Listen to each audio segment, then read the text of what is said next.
आज हमारा मनसूचक भी अच्छे लेवल अच्छे स्तर पर जा चुका है। अगर हम यहाँ से भी अगर आज पढ़ाई लिखाई अच्छे से करें तो मेन देखिए क्या होता है कि पढ़ने वाला स्टूडेंट होना चाहिए। हम अभी डायरेक्ट चर्चा करते हैं कि हमारे मंसूरचक क्षेत्र के मंसूरचक प्रखंड टॉपर कौन है। पर्सनल फोन है कि नहीं आपके हाँ पास? फोन था, फोन से मैंने फोन कितना घंटा चलाते थे? फोन में उसको यूज करता था स्टडी से रिलेटेड, उसके बाद नहीं यूज करता था। कहीं ना कहीं लोग देखते हैं माता पिता को पहले श्रेय देते हैं, क्योंकि कहीं ना कहीं वो आर्थिक रूप से आपको सपोर्ट किए। जब आप पढ़ते थे क्या उस समय आपके पिताजी बैठ के माताजी बैठ के समझाते थे कि बेटा पढ़ो, मन लगा के, अभी थोड़ा कम पढ़ रहे हो और थोड़ा देर और पढ़ लो, जब तक हम खाना लेकर आते नाश्ता लेकर आते थोड़ा और पढ़ लो, कैसा होता था? नहीं देखिए, जरा दिल से बताइएगा कि NN सिन्हा +2 स्कूल है, आपने कितनों दिन स्कूल गए होंगे करने के लिए क्लास?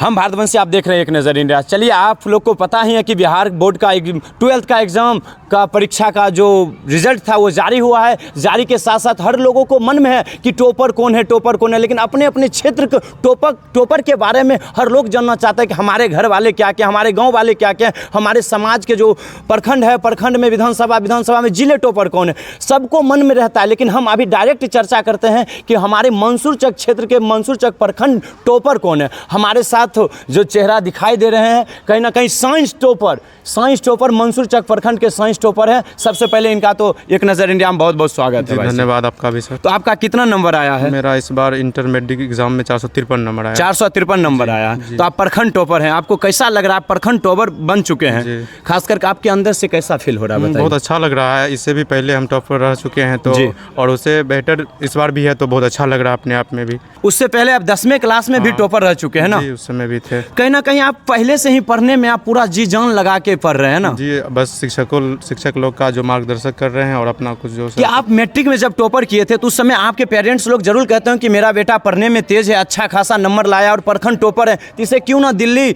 हो सके तो दिल्ली जा सके या कोटा जा सके या अदर स्टेट में जाकर, शहरों में जाकर अच्छे कोचिंग में पढ़कर फिर से इंटर में टॉपर बन सके। जी बिल्कुल, ऐसी मानसिकता थी, बट मैंने अपना जो मानसिकता था मैंने बताया माता पिता को, जो ऐसा ज़रूरी अब नहीं रहा कि जो हम बाहर में जाकर ही बेहतर कर पाएंगे। आज हमारा मनसूचक भी अच्छे लेवल अच्छे स्तर पर जा चुका है। अगर हम यहाँ से भी अगर आज पढ़ाई लिखाई अच्छे से करें तो मेन देखिए क्या होता है कि पढ़ने वाला स्टूडेंट होना चाहिए। ये मायने नहीं रखता कि आप किस संस्था से पढ़ रहे हैं, किस जगह से पढ़ रहे हैं, ऐसा कुछ नहीं। देखिएगा अभी नीट जेईई जो भी एग्जाम अच्छे हैं बच्चे घर से भी निकाल रहे हैं, सेल्फ स्टडी करके भी। तो बस मैं यही कहूँगा कि बच्चा पढ़ने वाला हो, तो मैंने इसी को अपना माना ये कि मैं गाँव से भी अच्छा कर सकता। देखिए, बहुत लोगों के पास टैलेंट रहता है बच्चे को पढ़ने के लिए है, लेकिन उसे सही नहीं मिल पाता, सही जगह नहीं मिल पाता, सही संस्था नहीं मिल पाता, जिसके कारण वो अच्छा खासा पढ़ने में रहता है, मैट्रिक में टॉप कर जाता है, इंटर में जाकर उसका थोड़ा स्थिति गंभीर हो जाता है, कम भी आ जाता है। तो कहीं ना कहीं अच्छे संस्था की भी जरूरी होता है। बिल्कुल सर, ये तो बात हम बोल रहे हैं, अच्छे मार्गदर्शक की तो हमेशा जिंदगी में जरूर जरूरत है जी।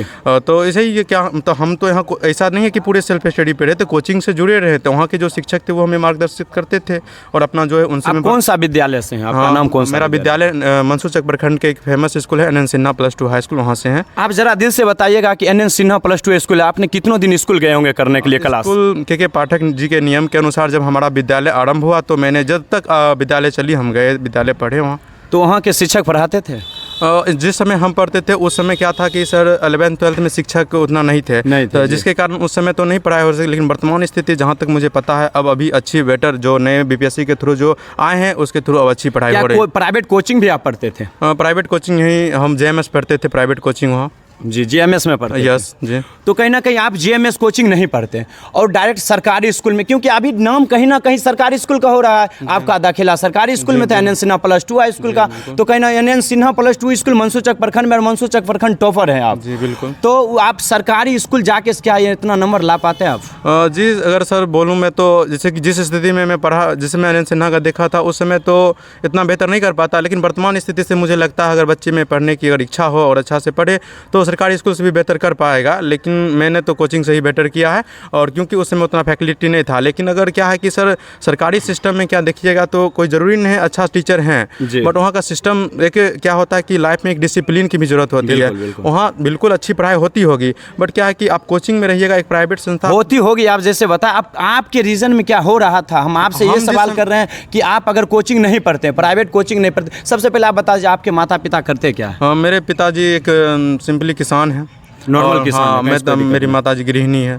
तो कहीं ना कहीं आपके पास इतना पैसा था, किसानी करके पिताजी आप इतना रुपया जुटा लेते थे कि आपको प्राइवेट कोचिंग में भेज देते थे। जिनके पास पैसा नहीं हो, क्या वो सरकारी स्कूल पढ़ के इतना नंबर ला पाएंगे? नहीं, उस समय तो उसमें कुछ समस्या हो जाएगी। तो सरकार की विधि व्यवस्था, क्योंकि आप टॉपर बन चुके, कहीं ना कहीं आप आगे चल के अभी 12th क्लियर हो गए, आपका बनने का क्या सपना है? आप आगे चल के क्या इंजीनियरिंग लाइन में बढ़ने का इच्छा है। जी बिल्कुल। तो आप आगे जाके कहीं ना कहीं देश में योगदान दीजिएगा, ईमानदार इंजीनियर इंजीनियर। बिल्कुल, मैं इंजीनियर, अच्छा एक इंजीनियर बन के अपने देश को आगे बढ़ाऊंगा। एक सवाल हम पूछते हैं, कहीं ना कहीं आपको सरकारी स्कूल में कहीं घूस देना पड़ा है? दिल से बताइएगा, ये बातें कैमरा के सामने आप झूठ नहीं बोलिएगा, क्योंकि आप एक टॉपर स्टूडेंट है। जब मैट्रिक में टॉप कर सकते हैं, प्रखंड टॉपर हैं, और उसके बाद इंटर में टॉप कर गए, अगर आप घूस दिए होंगे, जब आप इतना ज्ञानी हो सकते हैं, जब आपको घूस देना पड़े, तो भाई साहब और सब स्टूडेंट का थोड़ा पढ़ने में कमजोर है, तो डरता होगा जरूर सर जी से कि सर जी 200 मांगे, रसीद अगर 100 दे रहे हैं तो हम 200 देंगे।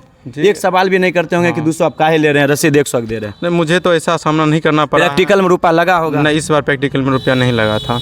क्या हम अपने आप कहीं ना कहीं कहा जा सकता है कि हम बड़ा ही कर सकते हैं, कि हम ही एक हैं जो NN सिन्हा के वीडियो डायरेक्ट जाके क्लास में जिस समय सर ले रहे थे रुपया, उस समय जाकर डायरेक्ट वीडियो बनाए थे और झोला में रुपया था उछल दिए थे कि आप काहे रुपया ले रहे हैं। कहीं ना कहीं उस दिन से सुधरा? हाँ जी, बिल्कुल सुधार हुई है। इस बार 1 रुपया भी हम लोग से नहीं लिया गया और प्रैक्टिकल नंबर भी सबको अच्छा मिला है। तो जो लोग अभी इस बार भी फेल हो गए हैं, क्या वो स्टूडेंट, लड़का हो या लड़की, जो अपने आप को सोच रहे हैं अब हमसे नहीं पास, हम नहीं पास नहीं कर पाएंगे क्योंकि 12th में फेल हो गया, उससे आप क्या कहना है? देखिए, हतोत्साहित होने की जरूरत नहीं है। वो अगर कहीं ना कहीं पिछड़ गए हैं तो इसमें ज़रूर है कि वो सही से मेहनत नहीं किए होंगे साल भर, इसलिए पिछड़ गए हैं।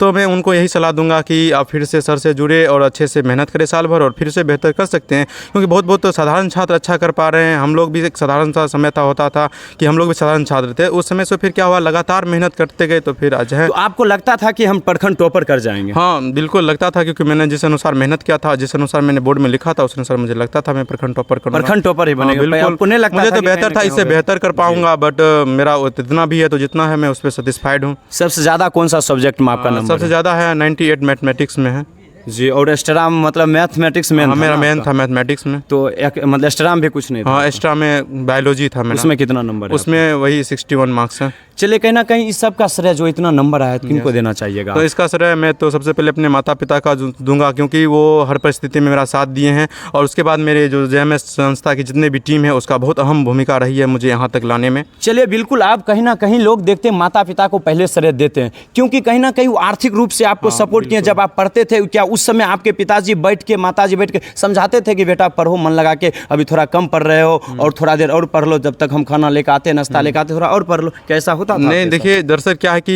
एक स्टूडेंट होते हैं जिसको कहा जाता है कि आपको पढ़ना चाहिए। एक स्टूडेंट क्या होते हैं, उसके पारिवारिक स्थिति देखकर ही पता चल जाता है कि हमें क्या करना चाहिए। तो मुझे क्या था कि स्टार्टिंग से ही मुझे लगता था कि मैं अपने घर को आगे अगर बढ़ाना चाहता हूँ, इसके लिए मुझे स्टडी पे ध्यान देना पड़ेगा। तो मैं ऐसा स्थिति आने ही नहीं देता था कि मेरे माता पिता को ये कहना पड़े कि तुम पढ़ो। तो मैं कहता था, अपने खुद ही पढ़ते ही रहता था, तो उनको ये कहना नहीं पड़ता था। पिताजी के तो काम के सिलसिले में हमेशा रहते। तो पर्सनल फोन है कि नहीं आपके? हाँ, फोन था। फोन से मैंने कितना घंटा चला? फोन में उसको यूज़ करता था स्टडी से रिलेटेड, उसके बाद नहीं यूज़ करता था। तो फिर कितना स्टडी, कितना घंटा करते थे? मैं देखिए कहूँ तो मैं कोई फिक्स पीरियड नहीं बना रखा था। मेरा 4 से 5 घंटा का आवर का कोचिंग चलता था। उसके बाद जो मेरे घर का थोड़ा बहुत काम होता था उसके करने के बाद, और उसके बाद यही प्रॉपर 6 आवर। तो फिर साइंस को याद कैसे रखते थे आप लोग? कहते हैं पहले अगर मैट्रिक पास करते हैं तो लोग साइंस लेने से लड़का हो या लड़की डर जाते हैं एक बार, और लोगों में भ्रम हो जाता है कि आपको डॉक्टर इंजीनियर के क्षेत्र में जाना है तो कहीं ना कहीं आपको 10 लाख रुपया पहले से जमा करके रखना है। कमजोर स्टूडेंट नहीं ले पाते साइंस, फिर भी आप साइंस लेके साइंस में आप 500 में 453 नंबर लाए हैं। तो अपने आप को रिवीजन कैसे करते थे जो आपको याद रहता था? देखिए, अगर सच बोलूं तो साइंस में क्या है, किसी पार्ट को याद करने की जरूरत ही नहीं, आई थिंक मुझे लगता है। क्या है कि साइंस एक ऐसा मतलब फील्ड है जिसमें क्या हर एक चीज़ को आपको अंडरस्टैंड करना है, तो उसमें तो आपको रटने की जरूरत है नहीं। तो मैं यही था कि जो सर तो उनके पढ़ाने का जो शेड्यूल था, तरीका था, मुझे बहुत ज़्यादा प्रभावित करता था। जो पढ़ाते थे मुझे अच्छा से अंडरस्टैंड हो जाता था, तो मुझे रटने की जरूरत ही नहीं पड़ती थी। साइंस फैक्टर है, हर एक पार्ट को समझ लिए, उसके बाद जो थोड़ा बहुत रिवाइज करते रहे लगातार रूप से, और बस हो गया। तो कहीं ना कहीं आप साइंस को समझे, और जो आपका गुरुजी हैं वो पूर्ण रूपेण आपको रट्टा मारने की बातें नहीं कह के डायरेक्ट समझाने की, डायरेक्ट दिमाग में देने की वो क्षमता रखते थे। गुरुजी का नाम बता पाएंगे आप? हाँ, मेरे जो शिक्षक हैं, जैसे कि केमिस्ट्री फील्ड के दीपक सर हुए, फिजिक्स फील्ड के हो जाए मेरे पाली सर, और उसके बाद हैं फिर एक राहुल सर हैं, मैथमेटिक्स हम लोगों को पढ़ाए हैं। उसके बाद हिंदी इंग्लिश का सुमन सर, जो कि अभी तो वर्तमान में वो BPSC के थ्रू टीचर बन चुके हैं, बट जिस समय वो शिक्षक नहीं थे उस समय सेवा दिए हैं हम लोग को, और हिंदी इंग्लिश बहुत बेटर पढ़ाए हैं। चलिए, कहीं ना कहीं आप समझ ही रहे हैं कि अपना टॉपर जो हैं वो टॉपर की जुबानों से आपने सभी बातों को सुना कि कैसे ये टॉप किए, कितना घंटा पढ़ते थे। आप ये नहीं बताएं कि कितना घंटा आप पढ़ते थे। जी सर, मैं ये घंटे के लिए इसलिए चर्चा नहीं कर रहा हूँ क्योंकि मानसिकता है लोगों में कि 8 घंटा जो पढ़ता है वही बेहतर कर पाता है, तो मैं ये घंटे पर नहीं पढ़ता था। मैं तो आपको बोल ही दिया कि मुझे जो काम था, जो उसके अलावा जो काम था। ज़्यादातर आप पढ़ते किस समय में पढ़ते थे, सुबह में या शाम में या रात में या दोपहर में? समय शेड्यूल था कि मैं जैसे कि कोचिंग आवर दिन में भी टाइम जब टाइम मिल जाता था पढ़ते थे, लेकिन नाइट टाइम ज़्यादा मैं यूज़ करना पसंद करता था। बहुत लोग का कहना है कि सुबह में अगर पढ़ें तो याद ज़्यादा रहता है, ये क्या यहाँ नहीं, ये थोड़ी है साइकोलॉजी, देखा जाए तो ऐसा होता है, मॉर्निंग टाइम पढ़िएगा तो बेटर है। लेकिन एक चीज़ मैंने ऐसा फील किया है कि वो तो ठीक है, बट मेन ये भी डिपेंड करता है कि आप किस मतलब टाइम में अच्छा फील कर रहे हैं। और आपको अगर बेटर हो रहा है नाइट में तो नाइट में पढ़िए, आपको बेटर हो रहा है डेम तो डेम पढ़िए, जिसमें आपको बेटर लग रहा है वो कीजिए। देखिए भाई साहब, वो ज़माना गया कि कहीं ना कहीं चोरी चपटिया से करते हुए आप डायरेक्ट पास कर जाते हैं, ज़्यादा नंबर ले आते हैं। अगर टॉपर हैं तो टॉपर वाला गुण है, पूरा क्वालिटी। आप बोलने के नज़रिया से हम कहा जाए तो हम कुछ नहीं है भाई साहब। जिस ढंग से जवाब दे रहे हैं तो मेरा यहाँ पर बहुत कमज़ोर मैं पकड़ा जा रहा हूँ, मैं खुद बता रहा हूँ। कहीं कहीं टॉपर है, मेरा भी इतना नंबर नहीं आ पाया था। और बोलने की तरीका से, शैली से आप पता कर सकते हैं कि ये टॉपर लायक थे, और कहीं ना कहीं कुछ कमियाँ रह गया जो जिले टॉपर में इनका नाम नहीं आ पाएगा। मैं ज़रूर कहूँगा कि आप जो फील्ड में जाइएगा, आप उस फील्ड में अपना नाम और अपने क्षेत्र, अपने गार्जियन और गुरुजनों का नाम रोशन कीजिए। और एक बात ये ज़रूर बताएं कि आपको जब मन है, जब मन करे पढ़ने का तब पढ़िए और अपना 100% देने का कोशिश कीजिए। बहुत लोग कहते हैं कि सुबह में पढ़ना चाहिए, सुबह में हम तो कहते हैं सुबह में अच्छा नींद आता है। अच्छा नींद अगर 100% आए तो बहुत अच्छा नींद आता है सुबह में। आपके मन जब पढ़ने का मन हो तब पढ़िए। चलिए, आपको बहुत बहुत धन्यवाद इतना नंबर लाएं। आपको भी बहुत बहुत धन्यवाद जो आप हम लोग के बीच में इतना सुदूर कोचिंग में इतना छोटे लोग यहाँ कोचिंग में आए और हम लोग से इंटरव्यू लिए, बहुत अच्छा लगा। आपको भी धन्यवाद पुनः देता हूँ। चलिए, आप अपने गुरु जी को बुला दीजिए। जी बिल्कुल बुला लेते हैं। जो भाई साहब टॉपर हैं मनसूचक प्रखंड उनका यही गुरु जी हैं जो अपना इनके योगदान से कहीं ना कहीं अभी टॉप किए हैं। सर, आप क्या कहिएगा, आपका बच्चा टॉपर हैं, प्रखंड टॉपर? सबसे पहले आपके चैनल के माध्यम से देखने वाले जो आपके दर्शक हैं उनको बहुत स्वागत है। अब हम लोग का योगदान जो होता है ना, बस मार्गदर्शन का रहता है। बच्चे कुछ भी करते हैं तो वो अपने बदौलत करते हैं। अब ये अच्छा किए, हम चाहते तो हम अपने ऊपर ले सकते कि नहीं हमारे वजह से, लेकिन हमें जहाँ तक लगा कि बच्चे जो है मेहनत किए हैं जिसके वजह से इनका नंबर इतना बढ़िया आया है और अभी ये टॉप किए हैं। हम तो चाहते हैं कि ज़िंदगी में ये टॉप करे, एक अच्छा नागरिक बने और देश के साथ साथ हमारे गाँव, हमारे समाज का भी नाम रोशन करें। बस यही शुभकामनाएं देते हैं ना? जी बिल्कुल बिल्कुल। तो कहीं ना कहीं साहब, आप पढ़ाने के अंदाज, जैसे आप बोलें कि आप कौन सा सब्जेक्ट पढ़ाते थे? हम फिजिक्स पढ़ाते हैं। तो फिजिक्स पढ़ाते थे। फिजिक्स में कहीं ना कहीं बहुत ऐसे स्टूडेंट को फिजिक्स समझ नहीं आता है। हाँ, देखिए हमारा जो है ना, फिजिक्स को बच्चे को हंसाते खिलाते पढ़ा देते हैं और बाय प्रैक्टिकल के माध्यम से थ्योरी को रटाना जो है आजकल जो चल रहा है उसको थोड़ा कम करके, और चाहते हैं कि आम जीवन से उसको जोड़ के जो हमारे जीवन में आसपास में जो भी घटनाएं घटती है तो उसके माध्यम से बच्चे को वहाँ ले जाके उसको समझाना है ना, उसके यही सब है। सर, कहीं ना कहीं 12th में बहुत सारे स्टूडेंट हैं जो नंबर ले आते हैं 400 प्लस, लेकिन वो जॉब में जाते हैं तो बहुत जल्द उनसे एग्जाम नहीं निकल पाता है ना, जॉब में जनरल कंपटीशन में। हम तो यही आपको अभी बता रहे थे ना कि टॉप कर जाना ये अलग मैटर करता है, आपके साथ क्या आपको नॉलेज मिला है ये ज़्यादा मैटर करता है। तो हम लोग बच्चे को खासकर कंपटीशन के दृष्टिकोण से क्लास में ही तैयारी कराते हैं। एग्ज़ाम की तैयारी जो होता है सो होता ही है, लेकिन साथ साथ हम लोग ये चाहते हैं ना कि एयरफोर्स या फिर अन्य कॉम्पिटिटिव एग्ज़ाम है उसको देखते हुए हम लोग तैयारी करा रहे हैं बच्चे लोग। भविष्य डायरेक्ट आप बोर्ड को भविष्य नहीं बनाकर डायरेक्ट वो भविष्य बच्चे का कहाँ सेटल हो, डायरेक्ट उसका तैयारी आप कराना शुरू कर देते हैं। शुरू से ईमानदारी पूर्वक अपना 100% देना। हमारा रिजल्ट ही है, आप बच्चा देख ही रहे हैं। आप फिर हम यही कहेंगे कि बच्चा अपने मेहनत से लाया है, हमारा बस थोड़ा सा मार्गदर्शन रहा है। जो किया ये अपने मेहनत से किया, इसकी वजह से हमारा नाम हुआ है ना। इसके लिए बच्चे को धन्यवाद हम देते हैं। सर, आपका कोचिंग का नाम? हमारा कोचिंग का नाम यहाँ वर्तमान में तो हम यहीं JMS में पढ़ाते हैं और दलसिंह सराय में हमारा भारद्वाज कोचिंग चलती है जी, और यहाँ अपना सेवा देने आते हैं। जी जी जी। यहाँ चूँकि यहाँ का माहौल बच्चा का ना बहुत बढ़िया है, पढ़ाने के व्यू से अगर देखिएगा तो बच्चे का जो माहौल हम लोग मिला है बहुत शानदार तरीका से मिला है। सर, कहीं ना कहीं आपके अगर संस्था में अगर पहले से ही टॉपर चले आते, जैसे प्रखंड टॉपर थे पहले, जो टॉपर नहीं थे, क्या उनको टॉपर आप बना पाइएगा? देखिए टॉपर बनाना, हम फिर से बता रहे हैं कि एजुकेशन में इनका क्या है मुझे नहीं पता, लेकिन हम इनका जो है ना ज़िंदगी जो होता है वो टॉपर बनाने का प्रयास करते हैं कि एक अच्छा नागरिक बने, देश का सेवा बेहतर ढंग से कर सके, है ना। टॉपर तो बहुत ज़िंदगी में आ रहे हैं, जा रहे हैं, है ना। पिछले बार भी टॉपर किए होंगे, अभी तो नाम भी याद नहीं है, लेकिन वर्तमान में ये अच्छा करेंगे। अगर कुछ अच्छा पोस्ट पे चले जाते हैं, किसी का गरीब का सेवा हो जाता है, तो मेरे लिए सबसे बड़ा पुरस्कार होगा, मुख्य पुरस्कार वही हाँ, होगा। यही होगा कहीं सर मेरे लिए। अच्छे को तो बहुत अच्छा सब बना देते हैं, थोड़ा खराब को अच्छे बनाने में क्या वक्त लगता है? वक्त तो लगता है, लेकिन एक बात हम जहाँ तक देखें, अपना एक्सपीरियंस कहता है कि बच्चे को, जो बूढ़े बच्चे जिसको आप बोल रहे जी। हैं, उनको पढ़ाने के बाद ना एक सुकून मिलता है, और वो जब बढ़िया कर जाते हैं तो गार्जियन के माध्यम से फ़ोन कॉल्स आता है, तो मुझे बहुत ये अंदर से प्राउड फील करवाता है कि नहीं अच्छा किए उनके लिए हम।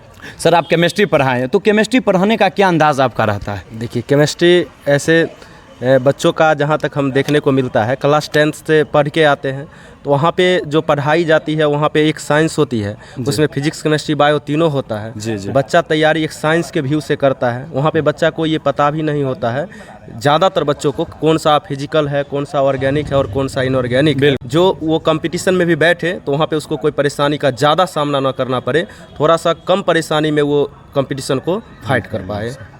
कितनों दिनों सर आप पढ़ा रहे थे? सर हम तो ऐसे 2012 से ही पढ़ा रहे हैं। 2012 से ही पढ़ा रहे हैं। Yes sir. चलिए सर, बहुत बहुत धन्यवाद।